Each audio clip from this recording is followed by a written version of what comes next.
Hey guys, welcome back. So today I think we'll talk about another program which was on TVO here in Canada. Now, TVO, as I've mentioned before, stands for TVOntario.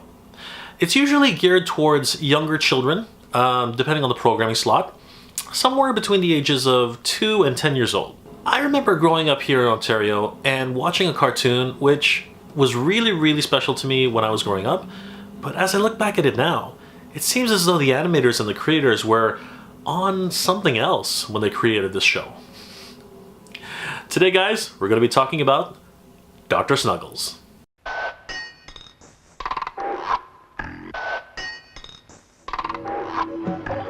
Doctor Snuggles finding a possible rainbow.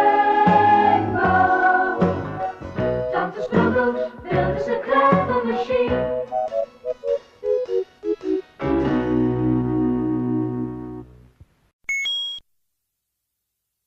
If you've never heard of Doctor Snuggles, it was a wonderful little cartoon which was broadcast here in Canada on TVOntario. Now, on the surface, it looks like a very innocent cartoon. It's about an elderly gentleman who is an inventor and spends his days creating new inventions to help solve problems that go on through his daily life. The problems which Dr. Snuggles faces are somewhat fantastic in the way they show up.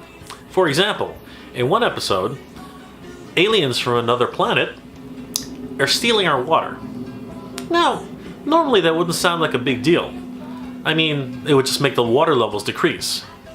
But in the Dr. Snuggles universe, when they steal water, the water literally disappears in square blocks. I'm not kidding. They literally are cutting out square blocks of water and taking it to their planet. Now, the way Dr. Snuggles decides to actually solve this problem is to launch in his self-made rocket called Dreamy Boom Boom. Now, I'm no NASA scientist, but Dreamy Boom Boom looks like it'll fall apart at any second. Dreamy Boom Boom's main body is made of what looks like a wine barrel. The top of the actual rocket itself seems to be a kettle or some sort of gigantic pot, which has a window drilled out of it. The bottom basin also looks like a gigantic pot. And the wings, well, they're wings.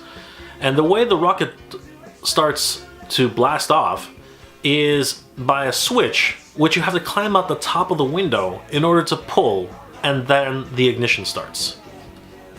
One of Dr. Snuggles' most impressive inventions is Mathilda Junk Bottom, who was created to help Miss Nettles with her house chores. Mathilda is probably the most helpful of Dr. Snuggles' inventions. You have your regular list of characters. There's Dr. Snuggles, his housekeeper, Miss Nettles, the troublemaking mouse, Nobby, Dr. Snuggles' chief companion, Denis the Badger, the two rabbit twins, and some occasional villains from time to time. Dr. Snuggles' main enemy is Dr. Emerald, who is a magician of sorts and lives on Seaweed Island. The adventures which Dr. Snuggles goes on are so fantastic.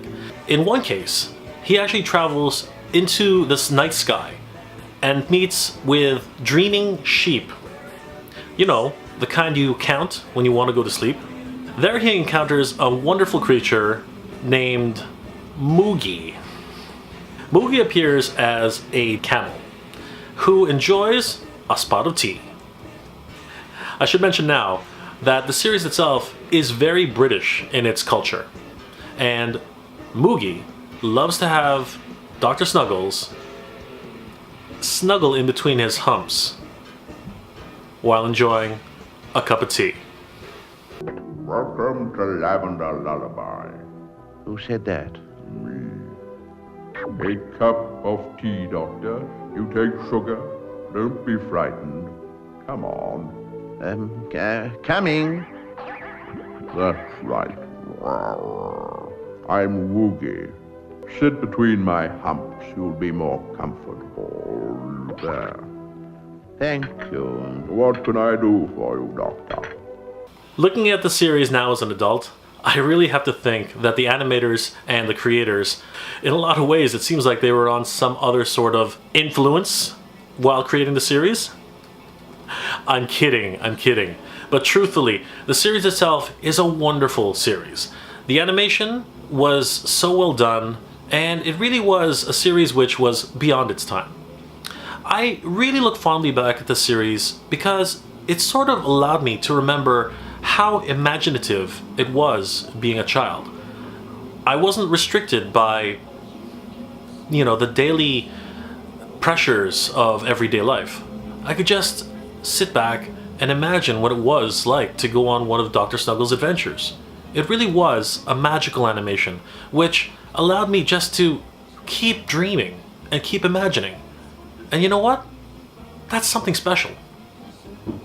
Dr. Snuggles was created by Jeffery O'Keefe, and it was broadcast here in Canada on TVOntario. I really love Dr. Snuggles. It really was a great memory from my childhood, and I can't imagine ever growing up without having watched this series. If you're interested in looking at Dr. Snuggles, unfortunately, I'm not even sure if they have any DVDs on sale. If they do, I'll put the link in the description below. But right now, you'd probably be best looking on YouTube for some uploads that people have actually tried to put up. I really suggest you take a look at it. It's a wonderful looking animation, and in truth, it still holds up really well today. Well guys, that'll about do it for my look back at Dr. Snuggles. If you enjoyed this episode, please leave a like. If you have any comments or suggestions on anime or animations or cartoons that you'd like me to review, please leave that in the comment section below. Well guys, as always, thanks for watching. Check out some of the other episodes I've done. You can also follow me on Facebook and Twitter.